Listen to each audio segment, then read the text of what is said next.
Now, are we gonna be ready to welcome Michael? He's really on fire. The voice of God will be like a sharp-edged sword. So, open up your heart. It will be sharp, but it will be gentle. It will be healing to you, and it will lift you up, and to lift you up to the place that you've never been before. Ada amen? Tuhan selalu membawa kita ke tempat yang kita belum pernah pergi. So I want you to experience this just like Joshua, and the place where he's going, he'd never been there before. But keep your relationship with God, and you will be amazed what God has for you. So Michael bersaksi tadi sama Apostle 15 tahun yang lalu, and when he was 15, amazingly Michael melihat waktu Apostle dilepaskan, dikomisikan sebagai rasul di Singapura. So he knows a lot about me that you don't know. So are you ready to listen to a marvelous testimony? Kita welcome Michael. Thank you guys. Haleluya. Silakan duduk semuanya in the presence of Almighty God. Selamat siang dan shalom. If you are blessed, lambaikan tangan saudara. I am so blessed. Saya pribadi I'm so blessed saudara. It's a joy, satu privilege yang luar biasa boleh melayani di tempat ini di Youth and Campus Ignite Gereja Generasi Apostolik. Apostle Indri, I honor you, I honor your house. She's like my spiritual mom. Saudara, saya lahir baru tahun 2003. Saya gak perlu diiringi. Thank you. Kalau saya diiringi saya stres. Oh iya. Biasanya kalau ada speaker diiringi mereka relax. Kalau saya diiringi saya stres. You know, I just need my Bible and I'll be good. Saudara, oke, buka dulu Yohanes 19 ayat yang ke-28 sampai 30. I'm gonna begin there. Tapi saya akan masukkan dengan kesaksian saya pada hari ini khususnya kepada anak-anak muda. Saya mengalami perjumpaan dengan Tuhan when I was 12 years old, tepatnya tanggal 28 Agustus tahun 2003 di Amerika Serikat. Orang tua saya pindah ke Amerika waktu saya umur 11 tahun 2002. 1 tahun kemudian 28 Agustus I had a face-to-face encounter with Jesus. Nah saudara, waktu saya umur 13 sampai 15 tahun, saya bergereja di Los Angeles, di gereja Indonesia. And I stumbled, ada satu kakak di gereja saya yang bawa kaset tape Apostle Indri Gautama. I will never forget. Kotaknya warna biru, and your picture is at the back. One message burned my life, saudara.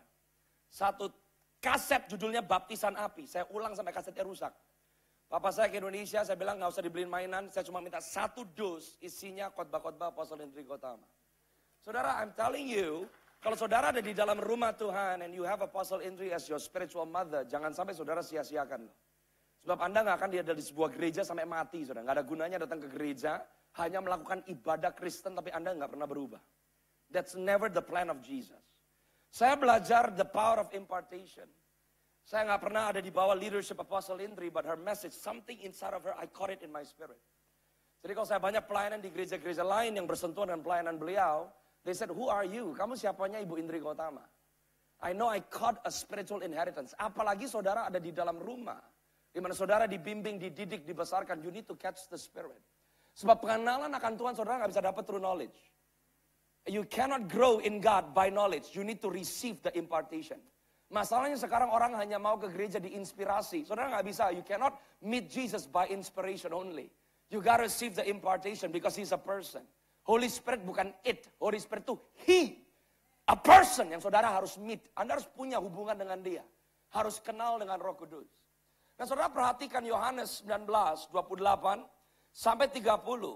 Saudara harus sadar loh. The moment you meet Jesus. Sekarang orang punya perspektif salah. Berpikir bahwa kalau saya ketemu Yesus, yang penting saya selamat masuk surga.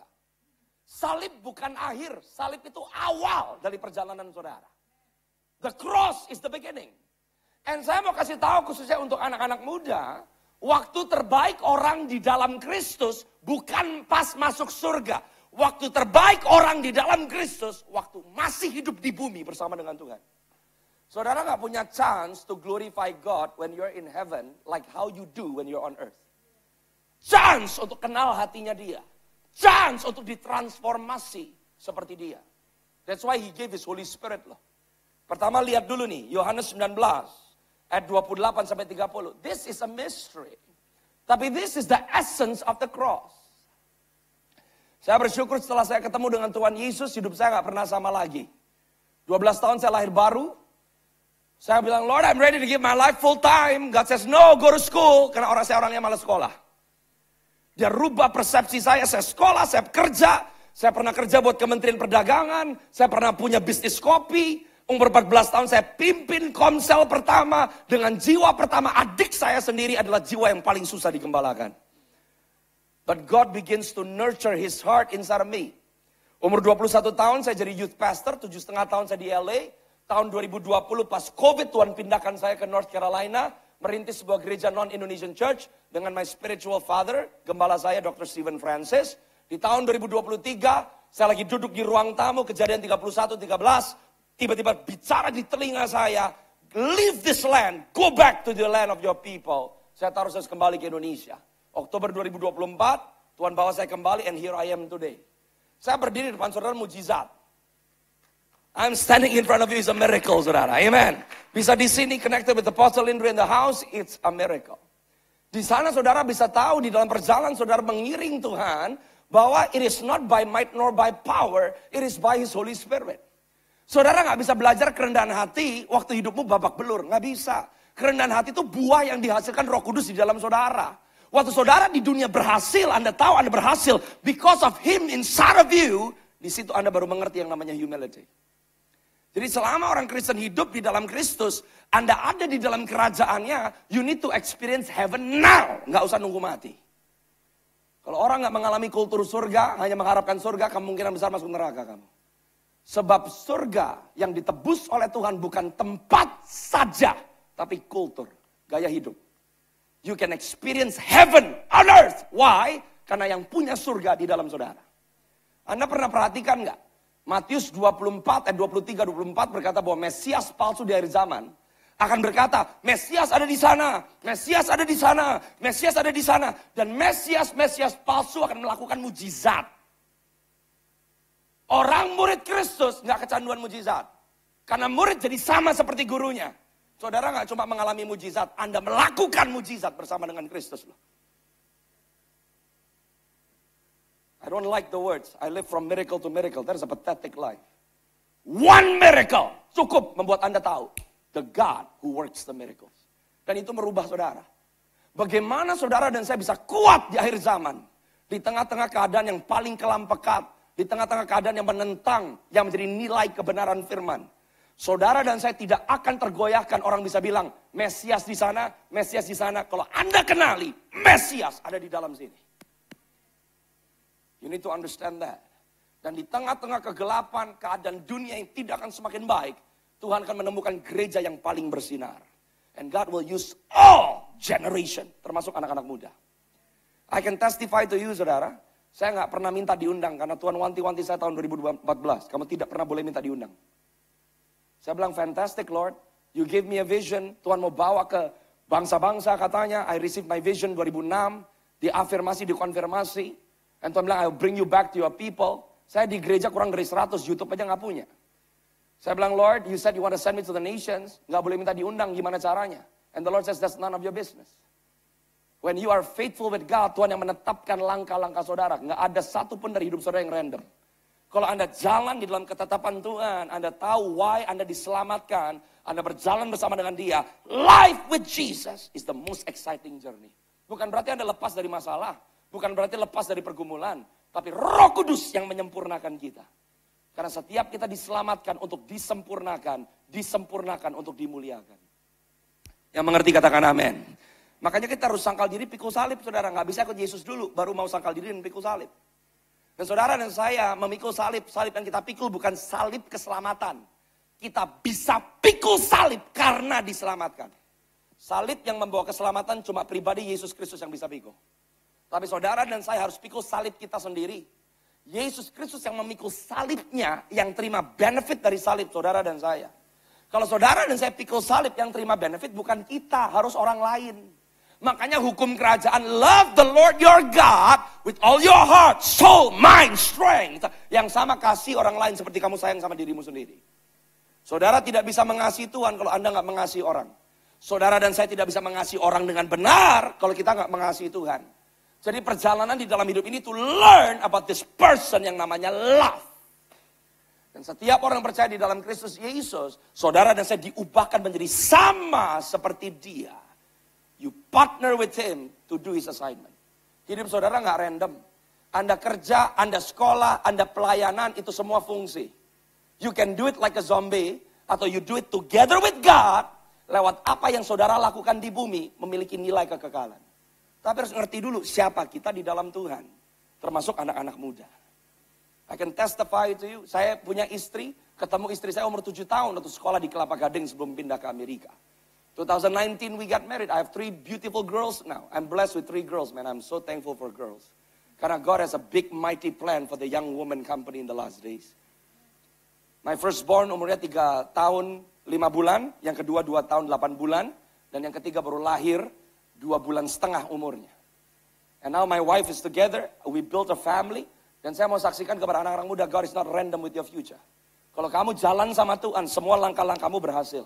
Sebab kekristenan adalah perjalanan kemenangan. Di situ dunia baru mau percaya loh. Kalau hidup kita babak belur, orang dunia ngeliat gereja, ngapain gue kayak lu? Gue stres, lu juga stres kok. They don't want to come to church. Tapi this is the time in the midst of darkness, God akan membangkitkan generasi yang bersinar. Yang mengerti katakan amin. Coba lihat dulu nih, Yohanes 19. Saya mau kasih beberapa ayat firman, supaya saudara bisa nangkep. And later saya mau kasih 2 contoh di Alkitab for the young people. Supaya you are not discouraged in the midst of problem, masalah, keadaan yang bahkan tidak nyaman sama sekali. Alkitab berkata di Yohanes 19:28. Sesudah itu, this is interesting, perhatikan. Karena Yesus tahu bahwa segala sesuatu telah selesai. Look at that. Ternyata there was a moment on the cross, dia belum mati, Yesus belum ngomong it is finished, but there was a moment di mana Yesus berkata, he knows segala sesuatu sudah selesai. Waktu dia tahu segala sesuatu sudah selesai, berkatalah ia supaya genap yang tertulis di dalam kitab suci, aku haus. Think about it, saudara. The Lord Jesus, he knows it's all finished. Kalau Alkitab berkata Yesus sudah tahu bahwa segala sesuatu sudah selesai, then he can just say it is finished. When I was reading this word, saya bilang, this doesn't make sense. Yang aneh saudara, kalau Anda lihat kata-kata aku haus, Matius, Markus, dan Lukas tidak mencatat.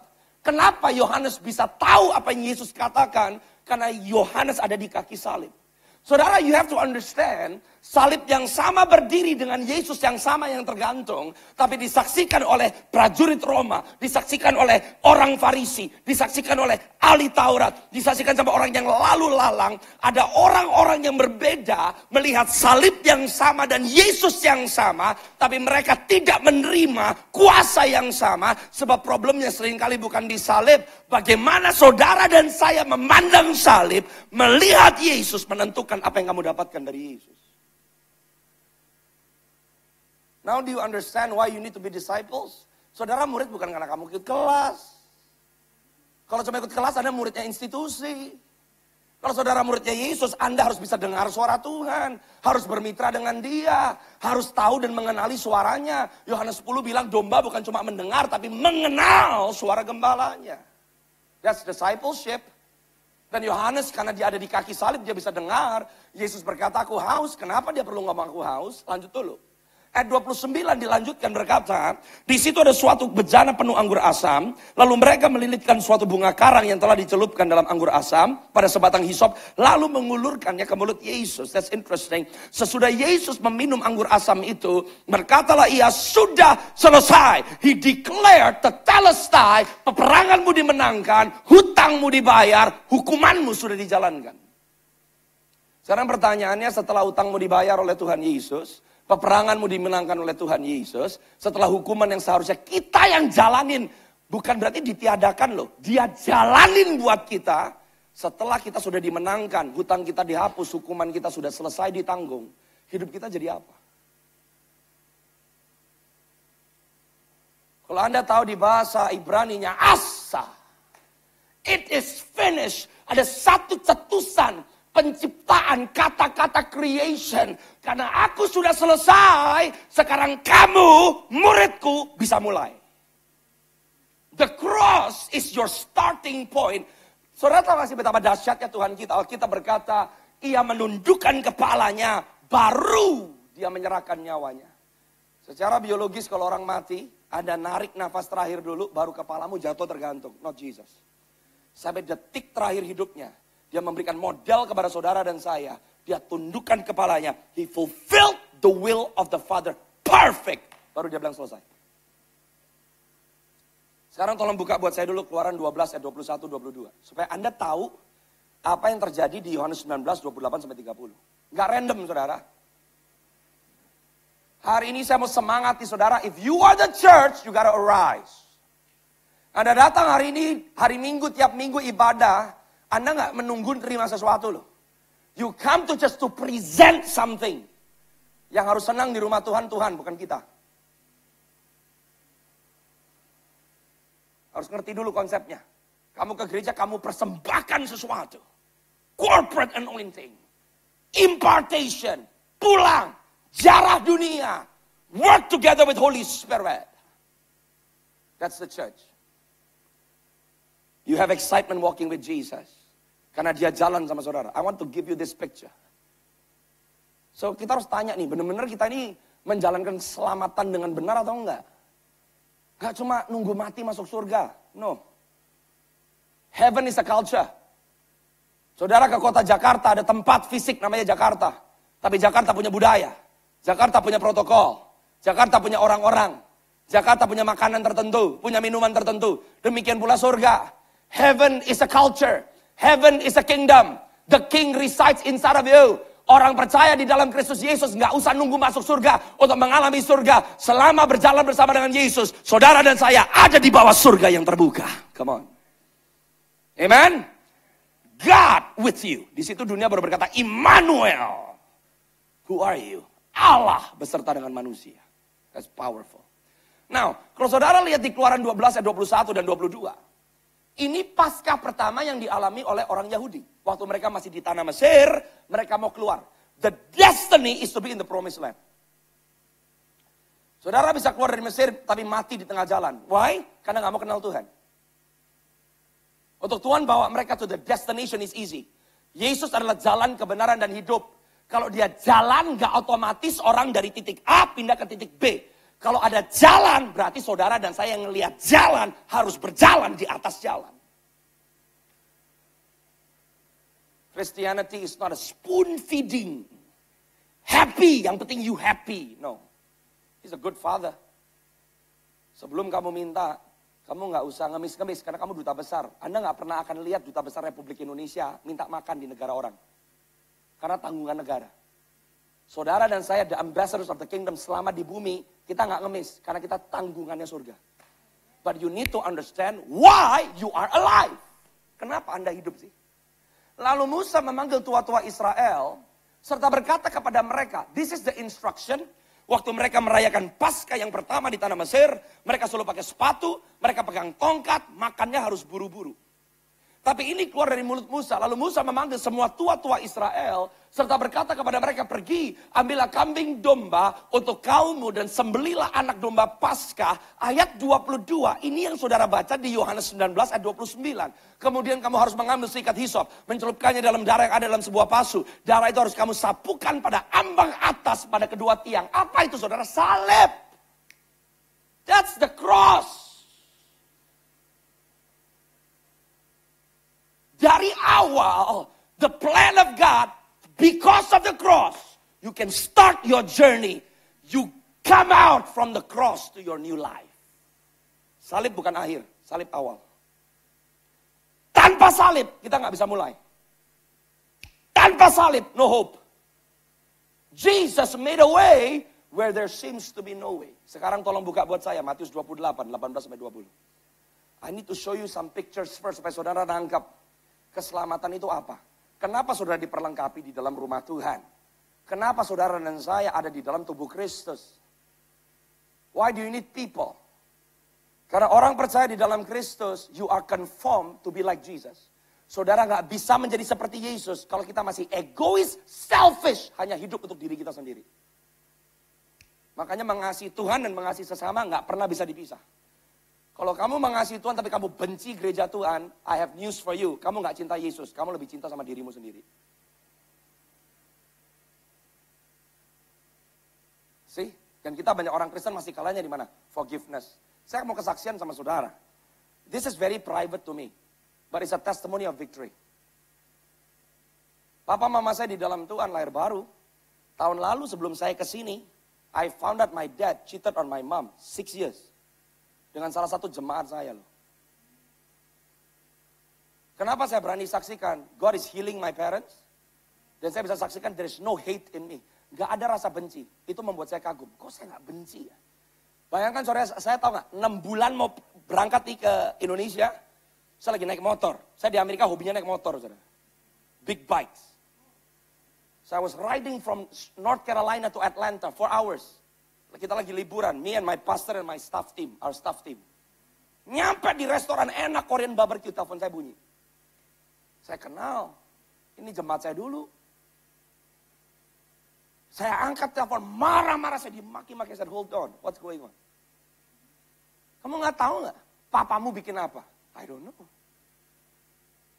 Long story short, dia bilang, your dad is cheating with my wife. Itu saya kayak kejatuhan keruntuhan atap, saudara.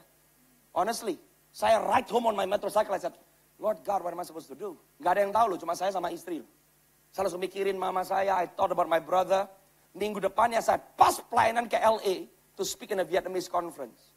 Saya bilang sama orang ini, saya bilang, next week I'll be in LA, I'll talk to my father. You calm down first. Sampai di Los Angeles, I set a scenario, I sat down with my dad, I asked, Pa, I heard such news, he denied it. Satu point saya bilang, no, I'm talking to you, Pa, not as a son anymore, I'm talking to you as a servant of God. He start to break down, dia ngaku semuanya. Lalu saya makin shock. Besoknya, saya temenin papa saya ketemu sama orang ini, saya nggak tahu papa saya mau diapain, ditusuk, ditembak, ditonjok, saya nggak tahu. Tapi role-nya jadi berubah. Sekarang saya jadi kayak orang tua yang dibawa anak ke kantor kepala sekolah. Tapi no hate, saudara. I testify to you. Because I said to my dad, mau sampai kapanpun you are my father and you are the grandfather of your grandchildren. Tapi whether you want to go to hell or not, I cannot help you. Tapi I'm here with you. Malah saya bersyukur Tuhan kasih saya sebagai seorang anak kesempatan jadi berkat buat orang tua sendiri. Di tengah-tengah krisis mereka loh. That's why saudara dan saya di dalam tubuh Kristus, you are trained. Anda dilatih. Katakan sama-sama dilatih. Anda dilatih supaya Anda bisa ngerti semua yang Anda sudah terima sebagai jaminan. The promise of God. You apply it in your life, you are victorious, dan Anda replicate. That's why you need the Holy Spirit. Tanpa Roh Kudus, Anda bisa bayangkan Yudas Iskariot contoh. Dia bisa ngelihat ada koin di mulut ikan. Dia termasuk yang terlibat membagikan 5 roti dan 2 ikan. Di tangannya 5 roti dan 2 ikan bisa multiplikasi. Kurang apa saudara? Kok bisa orang yang sudah bukan hanya menyaksikan tapi berpartisipasi di dalam mujizat jual Yesus? Jawabannya satu. Gak ada Roh Kudus. Jesus, when he was on earth the first time, dia lagi kasih model. This is how you are supposed to live. Lah kok bisa? Dia khotbah. Kan seharusnya pengkhotbah terutama Yesus dong. Mau urapan lebih tinggi nggak ada gitu loh. Lah seharusnya dia sekali khotbah orang-orang semuanya terkenbek. Nggak ada yang ninggalin dia. Orang yang dengar khotbah, terima mujizat, tetap berkata salibkan dia. Kok bisa? If you're truly a follower of Jesus, then experience the power, all or nothing. Dan bagaimana saudara membuka hatimu? Karena kuncinya cuma satu, haus dan lapar. I pray for the young people today. If you're serious with God, I'm telling you why. Get serious with God because God is very serious with you. How bad do you want God? Kenapa sih Tuhan kalau ngomong pakai perumpamaan? Bukan supaya lebih banyak yang gak ngerti. Dia kasih perumpamaan sebab mutiara gak akan dilempar kepada babi. Yang nangkep adalah yang nyari. Nangkep gak saudara? He spoke in parables. Karena dia lagi cari, siapa yang haus? Kamu akan cari sampai kamu dapatkan. Kamu minta sampai kamu terima jawaban. Kamu ketuk sampai pintu dibukakan buat kamu. Yang mengerti katakan amin, saudara. That's your destiny in God. Dan Yesus berkata, kepadaku telah diberikan segala kuasa di sorga dan di bumi. Lihat ayat yang selanjutnya. Dia bilang apa? Oleh sebab itu, pergi. Katakan sama-sama dengan saya, pergi. Katakan sama-sama dengan saya, pergi. Sekarang bukain buat saya tolong Yohanes pasal 16 ayat yang ke-7.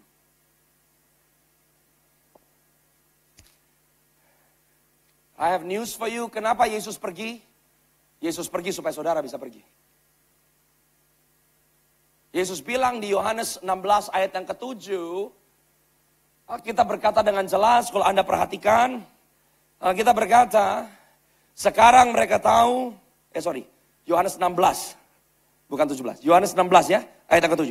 Tetapi benar yang kukatakan ini kepadamu, lebih berguna bagi kamu jika aku pergi. Kenapa Yesus pergi? Yesus pergi supaya saudara dan saya bisa pergi.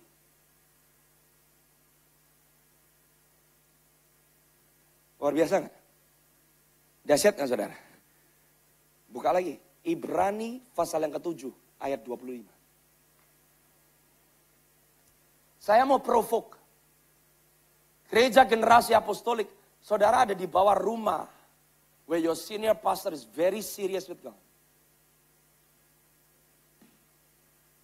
Step out. Practice. Walk out. Build the house of God. Tapi saya kasih landasan ayatnya. Anak-anak muda nangkep gak nih? You understand what I'm talking about? Kamu gak usah stres sekolah di mana, kerja apa. He has all that. Saya tidak pernah kerja, punya bisnis, saya yang cari kerjaannya. Bisnisnya yang cari saya. Direktur kementerian cari saya. Jangan tanya saya bagaimana caranya, only God can do it. Saya nobody saudara, baru pindah Indonesia 7 bulan. Hari ini dengan apa yang Tuhan percayakan, saya gak bisa berbangga. It's all because of Him. Bagiannya cuma jalan bersama dengan Dia. Sebelum kamu minta, Tuhan sediakan. I have a beautiful wife, 3 beautiful daughters, and I'm living my best in God. Ketemu tantangan, ya pasti. Namanya hidup, gak mau tantangan, mati.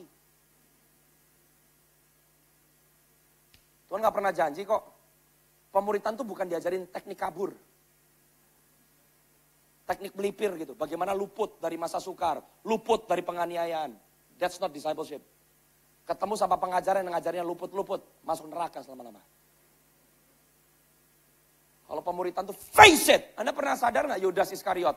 Emang Tuhan tuh mau pilih Yudas Iskariot gak sadar? Yudas punya problem sama duit. Masih dipilih tuh? Bukan cuma dipilih. Waktu dipilih, jabatannya apa? Bendahara. Betul? Kan konyol. Kalau mau pakai kasat manusia. Udah tahu nih orang punya problem duit. Masa disuruh pegang uang? Pemuritan tidak mengajarkan kita lari dari masalah, lari dari kelemahan.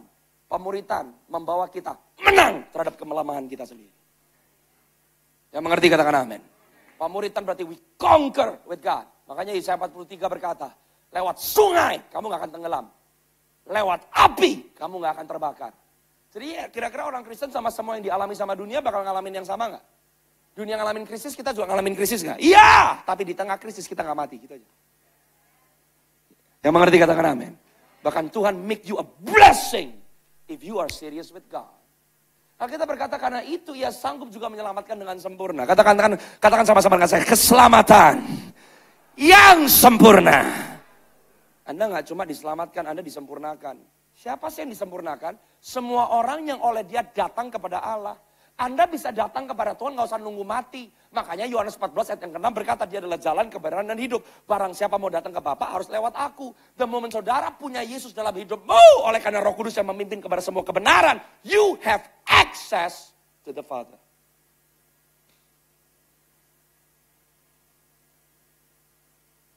Siapa yang nolong? Holy Spirit. Yesus ngapain? Sebab ia hidup senantiasa untuk menjadi pengantara mereka. Yesus di surga sekarang ngapain? Kerja. Haleluya. Sampai hari ini Yesus masih melakukan kehendak Bapaknya. Sekarang Markus 16 ayat yang ke-19 dan 20. Makanya Anda harus cinta firman. Saya bersyukur nih, saya paling seneng ke satu gereja. The moment buka ayat ini, semua langsung kresek. Saya ada khotbah di mana-mana, ini langka ini. Haleluya. I love it. Markus 16. Ayat 19 dan 20. Saya minta saudara perhatikan baik-baik. This is awesome. This is awesome. Amen. Jadi hari ini Anda bangkit. Katakan sama-sama bangkit. Punya perspektif yang baru. Amen. Apalagi kita lagi di dalam 10 hari penantian. We will celebrate Pentecost next Sunday. Cari, kejar, sampai kamu dapat ledakan di dalam spiritmu. Aku gak mau hidup kalah, KO. I need to see God. Kalau gak ketemu, mati aja. Gitu dong. Jangan putus pacar pengen mati. Markus 16, ayat 19 dan 20. I love it. Sesudah Tuhan Yesus berbicara demikian kepada mereka. Dia ngomong sama siapa? Murid, katakan sama-sama murid. Terangkatlah ia ke sorga, lalu ia duduk di sebelah kanan Allah. The moment Yesus duduk di sebelah kanan Allah, ayat selanjutnya, ini saudara dan saya, mereka pun pergi memberitakan Injil ke segala penjuru. Dan Tuhan turut apa? Haleluya.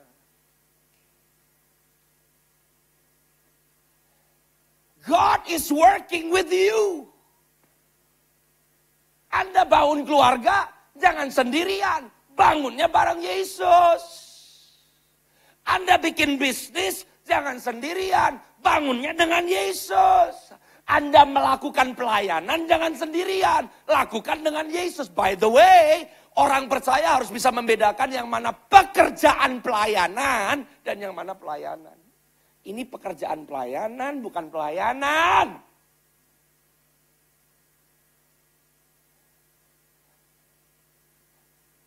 Pendeta dan bukan pendeta, identitasnya sama.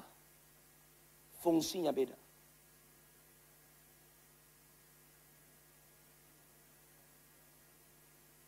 Hamba, sikap, bukan profesi. Work. Apa yang kamu pegang di tanganmu, itu adalah cukup untuk Tuhan mulai lakukan perkara yang besar. Kenapa Anda belajar, dibangun, dididik, terima impartasi supaya kamu berhasil. By His Holy Spirit, Anda replicate gambar Yesus yang dibentuk di dalam saudara.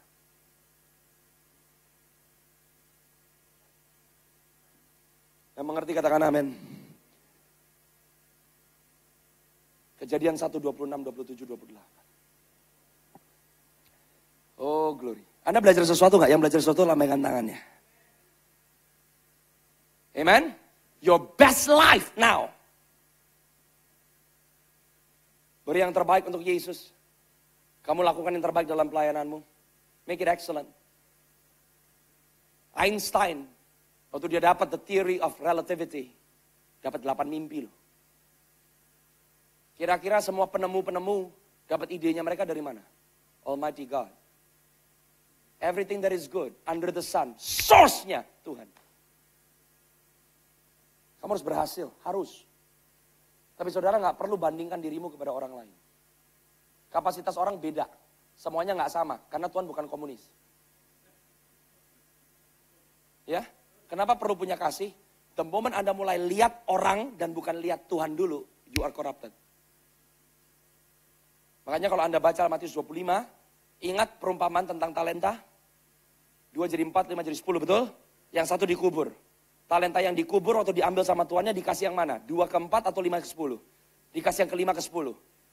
Matematika dan human reasoning berkata, kenapa gak dikasih yang 2 jadi 4? 2 jadi 4 tambah 1 jadi 5. Sekarang yang 5 bisa jadi 10. Punya potensi yang sama seperti yang 5 jadi 10. Kenapa yang satu dikasih yang ke 5 jadi 10? Kapasitas yang 2 dan kapasitas yang 5 berbeda. Tapi yang 2 dan 5 menerima upah yang sama. Karena upah saudara dan saya, penilaian surga berdasarkan kesetiaan, bukan karena kapasitas. Tapi kapasitas yang sudah dipercayakan, give your best. Be fruitful for the glory of God. Now, Anda harus lihat nih. Jadi waktu Yesus mati di atas kayu salib, dia bawa saudara balik ke sini. Tolong hari ini, jangan buru-buru pengen mati masuk surga, oke? Surga nggak usah ditanya. Anda dari situ kok. Udah selesai di sini apa nah? Makanya disebutnya pulang ke rumah Bapak. Lah kalau dari rumah ya rumahnya punya kamu gitu loh. Namanya aja pulang. Bukan pergi ke surga, betul gak? Nah, kalau keluar dari rumah, disuruh sekolah nilai jeblok semua. Suruh belanja pulangnya tangan kosong. Itu yang menakutkan. Pulang gak bawa apa-apa gitu loh. Selama hidup di dunia kesempatan terbaik orang percaya. Now! Jangan tunggu mati, telat. Berfirmanlah Allah, look at this. Yang pertama dia ciptakan identitas loh. Baiklah kita menjadikan manusia menurut gambar dan rupa. That's your identity. Identitas saudara dan saya sebagai orang percaya Anda dapatkan the moment Anda lahir baru terima Yesus. Terus yang ngomong siapa? Almighty God ya, Tuhan ya. Kok Tuhan ngomongnya baiklah kita, Bapa, Anak, dan Roh Kudus. Semua fungsi keluarga ada di situ. Fungsi Bapa, Gambaran Bapak, bagaimana hidup sebagai anak, Roh Kudus, penolong, penasehat. Itu fungsinya apa? Ibu. Setiap orang percaya, kamu bisa lahir dari keluarga yang gak harmonis, keluarga yang babak belur, bapakmu kamu gak pernah kenal seumur hidup kamu. The moment saudara lahir baru, yang pertama dia restorasikan identitasmu sebagai keluarga kerajaan Allah. Period. Hebat gak? Gak ada orang bisa ngomong, saya begini karena papa saya begini karena mama saya. The moment you are born again, free. Tapi ini lucu nih. Berfirmanlah Allah, baiklah kita menjadikan manusia menurut gambar dan rupa kita. Supaya mereka tiba-tiba bukan jadi satu komunitas.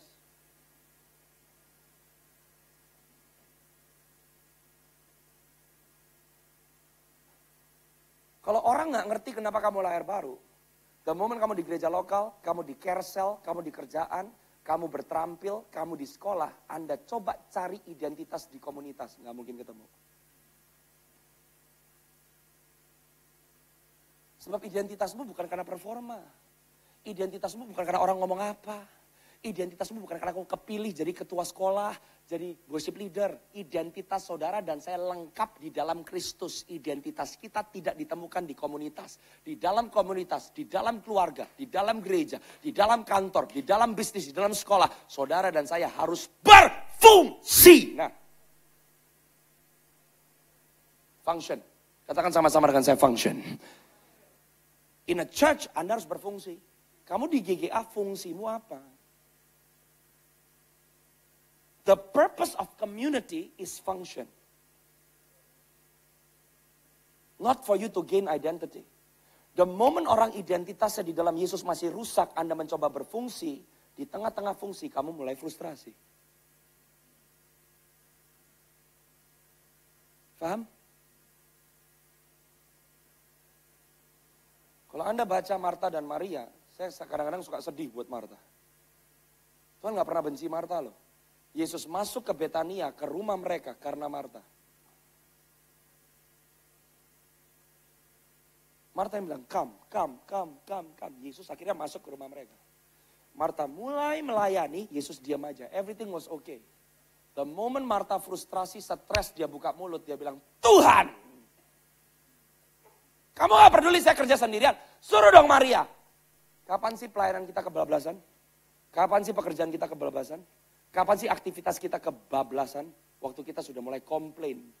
Dan mulai menyalahkan orang lain. Di situ kita sudah kebablasan. Bukan berarti pelayanan gak penting. God works through function. Karena kita orang percaya diciptakan untuk berfungsi. Katakan sama-sama fungsi. Tapi Maria ngerti identitas. Saya bersyukur di gereja ini saudara diajarkan practicing the way. How to sit at the feet of Jesus. Supaya Anda punya balance. Semua di dalam kerajaan Allah, it's all about balance. Because He's the God of order. Yang mengerti katakan amin. Waktu dia ciptakan manusia, dikasih identitas, dia kasih fungsi. Berkuasa atas ikan-ikan di laut, burung-burung di udara, atas ternak, atas seluruh bumi, atas segala binatang melata yang merayap di bumi. Ayat 27 sampai 28, tolong perhatikan. Maka Allah menciptakan manusia menurut gambarnya. Menurut gambar Allah diciptakannya dia, laki-laki dan perempuan. Diciptakannya mereka. Ayat yang ke-28. Makanya sekarang Anda harus mengerti nubuatan tentang apa yang terjadi di akhir zaman tentang LGBT udah ada di sini. Kenapa sama Tuhan harus emphasis ayat yang ke-27. Identity formed in the image of God. Sekarang orang yang terjebak dengan transgender LGBT, mereka mencoba menemukan identitas mereka. No, their identity can only be found in God. Yang lagi dirusak sama iblis adalah ayat 28. Waktu Anda lahir baru, Anda mengenali identitasmu. Di dalam komunitas kerajaan Allah, Anda mengenali fungsimu. Dari dalam rumah Tuhan, Anda diutus keluar. Sebab yang Tuhan rindukan, Anda merubah budaya. Itu namanya pemuritan. Pemuritan berarti Anda merubah budaya. Anda merubah cara berpikir. Cara berkeluargamu berbeda. Cara berbisnismu berbeda. Cara berdagangmu berbeda. Why? Karena Anda membawa the culture of the kingdom of heaven. Anda lihat ya, this is culture. Allah memberkati mereka. Berkat bukan di belakang, berkat di depan. Makanya Yesus berkata sebelum kamu minta, sudah. Katakan sama-sama, sudah. Sebelum dikasih fungsinya, sebelum sama Tuhan dikasih misinya mereka, sebelum mereka membawa budaya surga, semua berkat yang diperlukan sudah diberkati kepada mereka. Allah memberkati mereka. Dikasih 5 mandat. Mandatnya apa? Yang nomor 1 beranak cucu. Ini bukan manak, ini fruitful. Yang nomor 2 multiply. Yang nomor 3 penuhi bumi. Yang nomor 4 subdue, taklukkan. Yang nomor 5 berkuasa.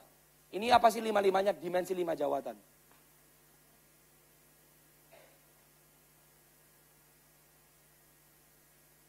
Yohanes 15 berkata, Tuhan mau kamu berbuah, nggak cuma berbuah banyak, bahkan berbuah sangat banyak. Fruitful life. Setiap orang percaya, you gotta be fruitful. Harus.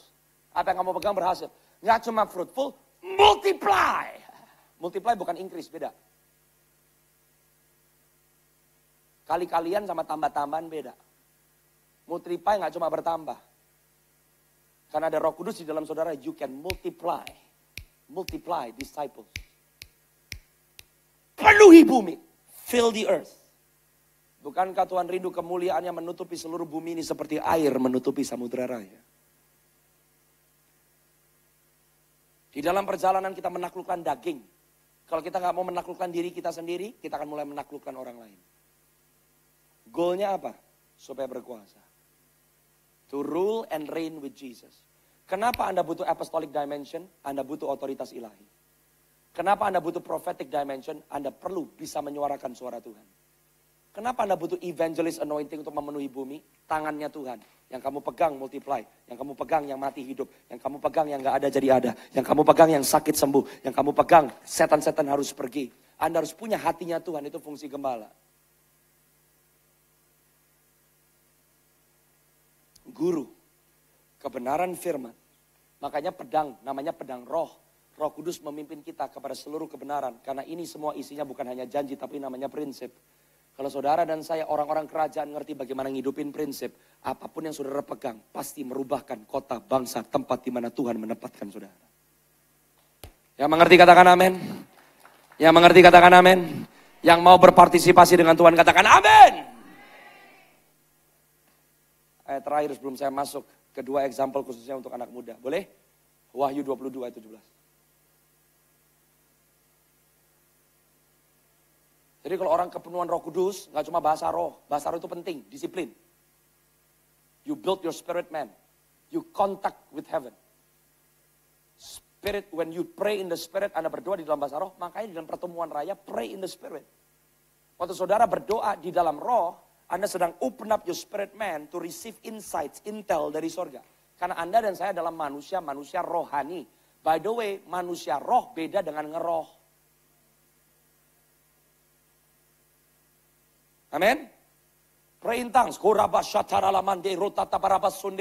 manifestasi. Anda getar-getar puji Tuhan. Tapi cuma getar terus buat apa? Because you feel the manifested presence of God. Anda mendapatkan insight, revelation, and understanding. That's why the Holy Spirit is called the source of wisdom. Wahyu 22 ayat 17. Jadi kalau saudara selama 10 hari ini apalagi menantikan Roh Kudus, Anda minta. Saya mau tanya sama saudara hari ini di ibadah Ignite. Do you know the Holy Spirit? Kalau Anda sadar, I don't think I know the Holy Spirit. My next question, how bad do you want the Holy Spirit? And it start, kau yakin? Bukan pakaianmu tapi hatimu. Don't underestimate desperation. Saudara dan saya belum tap our full potential loh. Kita suka pikir kedaulatan Tuhan berarti terima pasrah. Pasrah sama berserah beda. Saya suka terusik sama beberapa orang di Alkitab. Contoh, kok bisa Musa? Tuhan bilang, aku mau hancurin nih satu bangsa Musa. Aku mulai yang baru. Jangan Tuhan, nanti lamamu loh. Kok bisa sih manusia ngomong gitu sama ciptaan?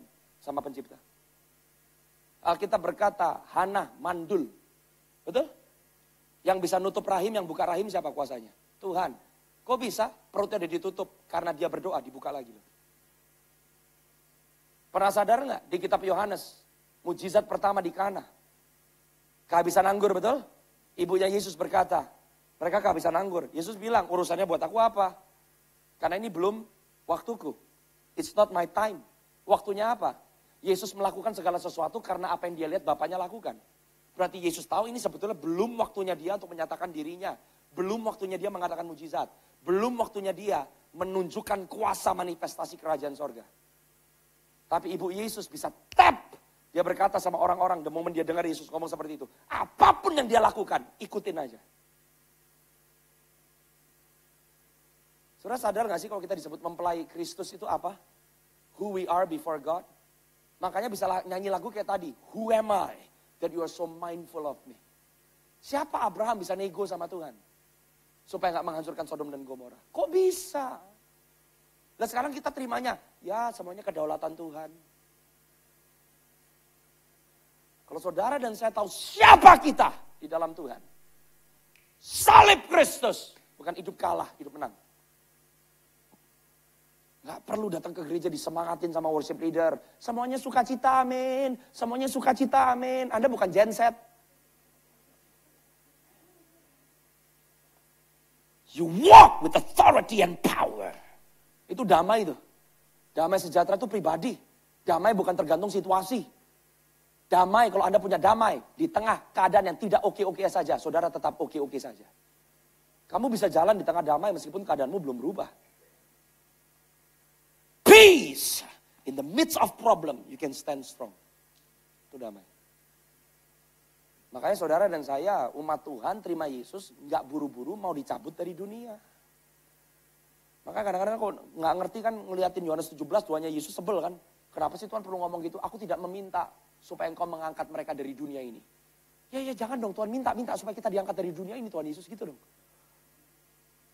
Tapi Yesus berkata, Bapa aku nggak minta. Supaya kamu ambil mereka dari dunia ini. Tapi sama seperti engkau menyertai aku, sertai mereka juga. Yang mengerti katakan amin.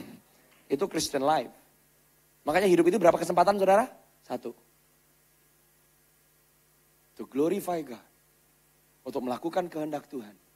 Menjadi seperti yang Yesus ingini. This is your moment. Kita berkata di Wahyu 22:17. Roh dan pengantin perempuan. Holy Spirit dengan gereja jadi satu.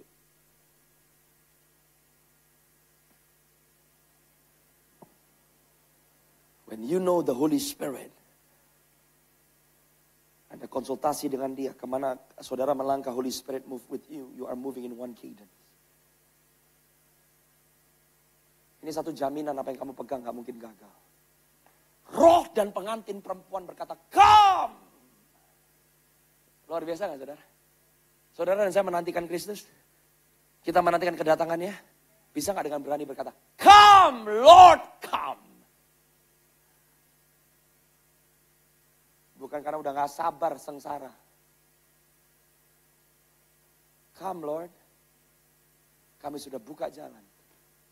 Untuk menyambut kedatanganmu. Dan barang siapa yang mendengarnya hendaklah ia berkata, marilah. Dan barang siapa yang haus hendaklah ia datang. Tuh kata haus lagi tuh. Yang nulis kitab Wahyu sama yang nulis kitab Yohanes sama. Hari ini saya punya berita buat GGA. Tuhan lagi haus, dia lagi nanya. Siapa yang mau mulai? Dengan apa yang sudah aku selesaikan. Dia gak cari orang yang mau gerondol masuk ke surga. Dia lagi cari orang yang mau kehilangan semuanya jadi seperti dia. Supaya kerajaan Bapaknya di bumi seperti di surga kehendaknya jadi. Yang mengerti katakan amin. Anak-anak muda, I wanna share this last part. Kalau Anda mau belajar, Anda belajar dari satu orang yang namanya Daniel. Tolong buka Daniel pasal yang pertama ayat 1-4. Daniel 1 ayat 1-4.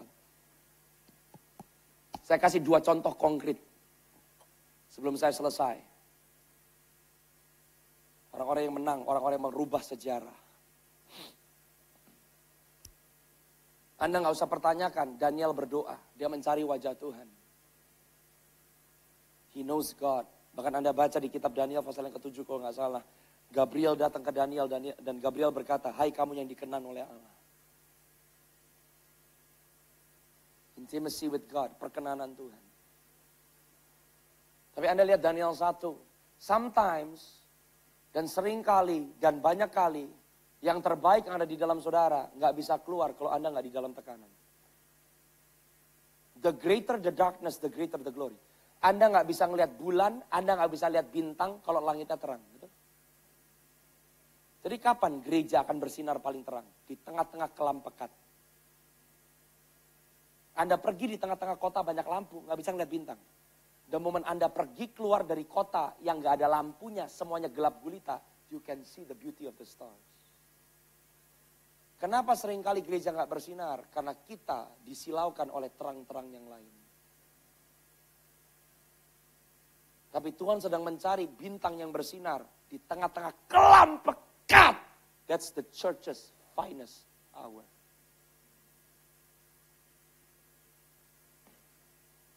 Setiap kali Anda lagi ngalamin masalah, kamu lagi problem di rumah, kamu problem di tempat kerja, that's the best time Jesus wants to show up. Kalau Anda baca Daniel 1:1-4, pada tahun yang ketiga pemerintahan Yoyakim Raja Yehuda, datanglah Nebukadnezar Raja Babel ke Yerusalem, lalu mengepung kota itu. Saudara harus lihat ya, mereka ada di Babel bukan piknik, saudara, mereka di Babel karena mereka dibuang. Seharusnya buat orang-orang anak-anak Yahudi nggak ada chance, nggak ada alasan untuk mereka bersinar. Mereka di tengah pembuangan. So, kalau saudara mau bersinar buat Yesus, jangan sesali di mana saudara berada. There is no excuse. When Christ is in you, you have the hope of glory. Ayat yang kedua sampai ayat yang keempat. Ini seharusnya mustahil loh ini. Buat Daniel bisa bersinar. Tapi nggak ada Daniel kok nggak ada Babel. Nggak ada Daniel nggak ada pembuangan. Nggak ada Daniel kok nggak ada aniaya. Nggak ada Daniel kok nggak ada masa kelam Israel. Saya mau kasih tahu, in the midst of your darkness, God wants to shine in and through your life. Tuhan menyerahkan Yoyakim Raja Yehuda dan sebagian dari perkakas-perkakas di rumah Allah ke dalam tangannya.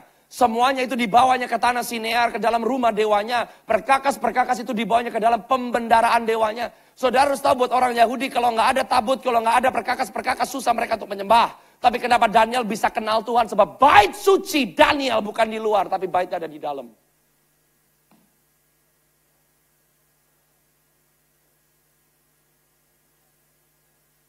Penyembahanmu gak ditentukan karena musik. Penyembahanmu gak ditentukan karena keadaan, di rumah lagi berantem, di kantor lagi gak beres, omset lagi turun. The temple is inside of you. Anda perhatikan di perjanjian lama sebelum Roh Kudus dicurahkan.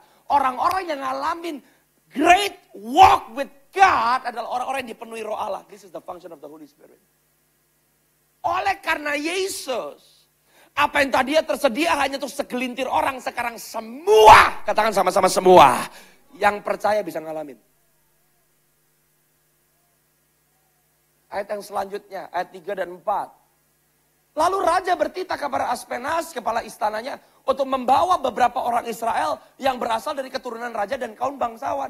Kalau saudara anak raja, Anda adalah imamat yang rajani, saudara pilihan Tuhan, di tengah pembuangan pun, di tengah masa sukar pun, di tengah keadaan sulit pun, kamu tetap anak raja. Nggak berubah kok.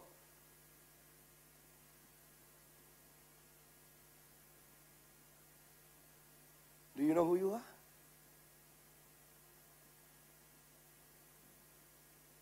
Anak raja tetap anak raja. Di istana atau di kampung kamu tetap anak raja. Lagi kelimpahan atau krisis kamu tetap anak raja. Ayat yang keempat, look at this. Yakni orang-orang muda yang tidak ada sesuatu celah. Yang berperawakan baik.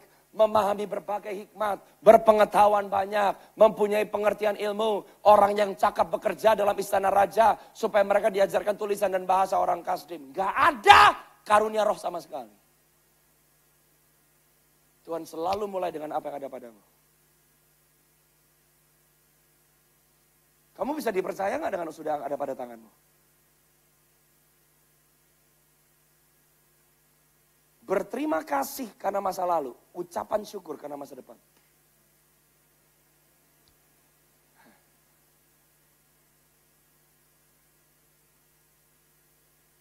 Orang yang mengucap syukur membentuk masa depan, karena kamu gak pernah sesali, sebesar atau sekecil apapun yang di tangan kamu. Makanya Yesus terima 5 roti dan 2 ikan, dia angkat, dia terima, dia mengucap syukur, setelah mengucap syukur dia lepasin. Di situ mujizat terjadi. Saudara lagi belajar stewardship kan? This is stewardship.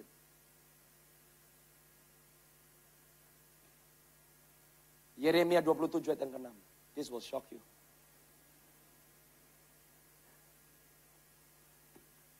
Oh glory.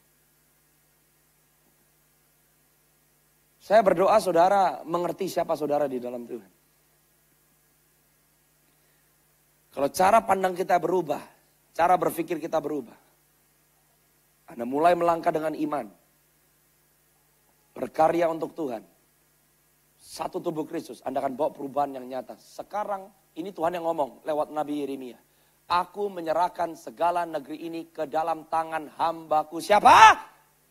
Siapa? Buat orang Yahudi, Nebukadnezar penjajah, monster, orang jahat, orang yang biadab. Di mata Tuhan, itu hamba Tuhan.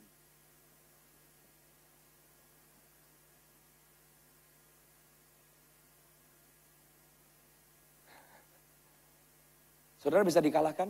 Nggak bisa. Sebab masalahmu pun, problemmu pun, kemustahilan pun, tetap harus tunduk di bawah tangan Tuhan yang besar. Kalau kamu tahu saudara jalan dengan siapa, yang kamu rasa raksasa yang melawan kamu, harus tunduk karena dia adalah hamba Tuhan. Jangan sesal. Jangan merasa kok begini. In your darkest hour, di situ terang Tuhan yang ajaib akan nyata atas saudara. Amin. Dan yang paling terakhir, 1 Samuel pasal yang pertama.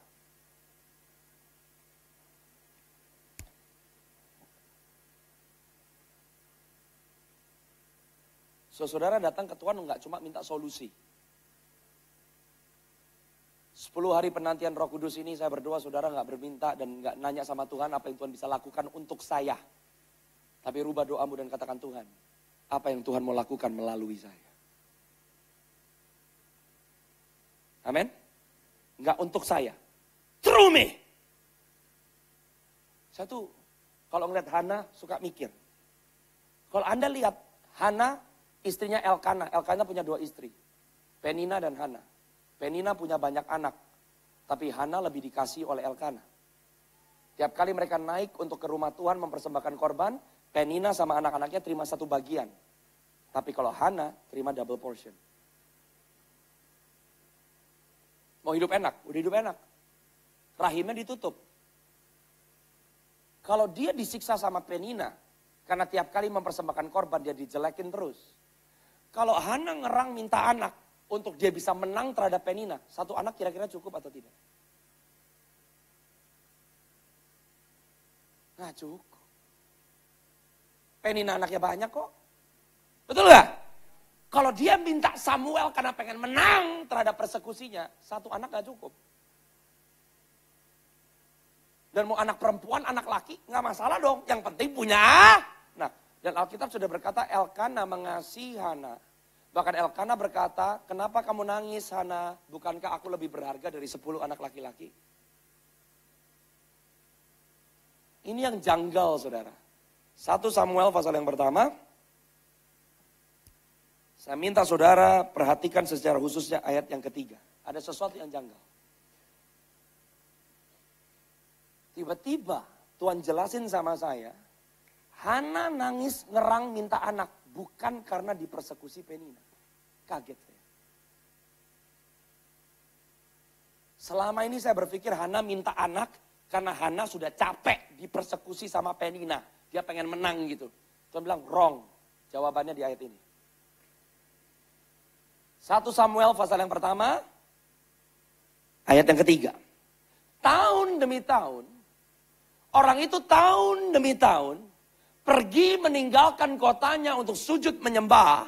Dan mempersembahkan korban kepada Tuhan semesta alam di Silo. Di sana yang menjadi imam Tuhan ialah kedua anak Eli, Hofni dan. Sepanjang 1 pasal setelah ayat 5, Anda tidak pernah dengar lagi nama Hofni dan Pinehas.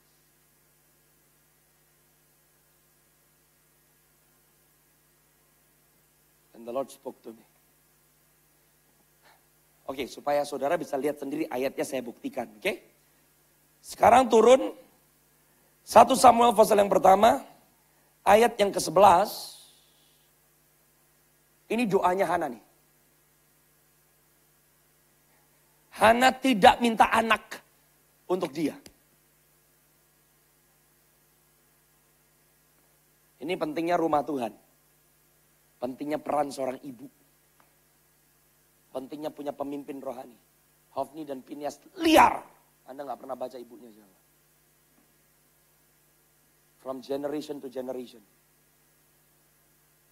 Ini doanya Hana. Bernasarlah ia katanya Tuhan semesta alam, jika sungguh-sungguh engkau memperhatikan sengsara hambamu ini dan mengingat kepadaku, tidak melupakan hambamu ini, tetapi memberikan kepada hambamu seorang anak lelaki, maka aku akan memberikan dia kepada Tuhan untuk seumur hidupnya. Pisau cukur gak akan nyentuh kepalanya. Dia minta anak, gak cuma anak, anaknya laki. Kalau laki dikasih ke Tuhan dan dia gak dicukur, berarti jadi nazir. Saudara tahu kenapa Hana minta anak? Bukan karena dia pengen lepas dari persekusi Penina. Hana minta anak karena dia muak melihat pelakuan Hofni dan Pinehas. Saudara tahu, di tengah-tengah kemustahilan, rahim ditutup gak bisa punya anak. Kalau hari ini saudara dan saya mau lihat lebih jauh dari kebutuhanmu sendiri. Lebih jauh dari apa yang kamu alami sendiri. Lewat kemustahilanmu, problemmu, Tuhan mau jadikan solusi untuk masalahnya Tuhan. Hana gak bisa punya anak. Tapi waktu dia berkata, give me a child di tengah-tengah kemustahilanku. Bukan buat aku. Tapi aku yang gak berdaya. Aku yang gak bisa. Aku yang gak mungkin. Aku mau jadi jawaban untuk keperluan Tuhan. Di situ mujizatmu terjadi.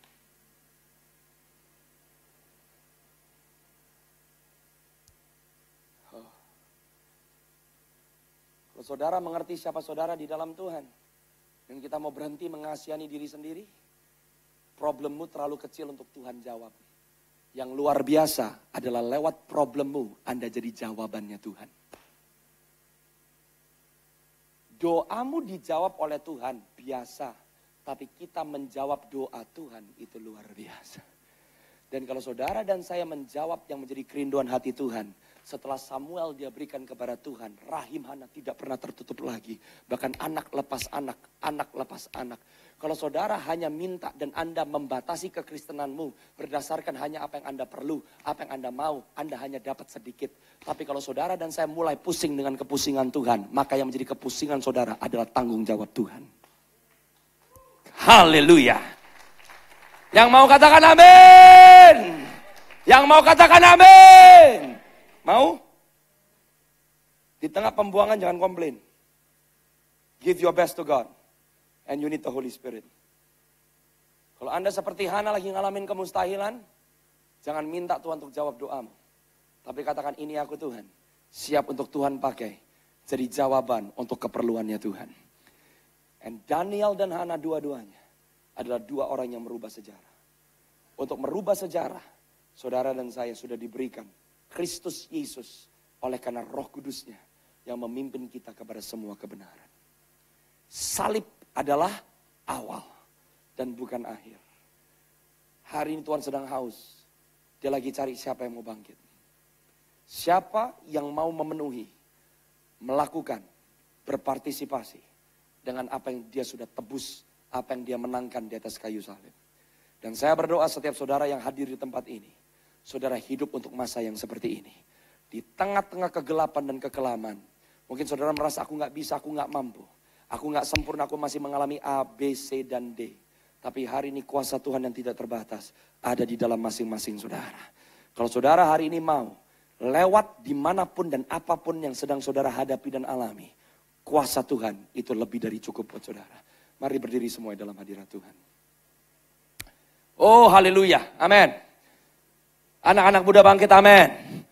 Yang dewasa muda bangkit, amin. Bahkan yang dewasa bangkit, amin.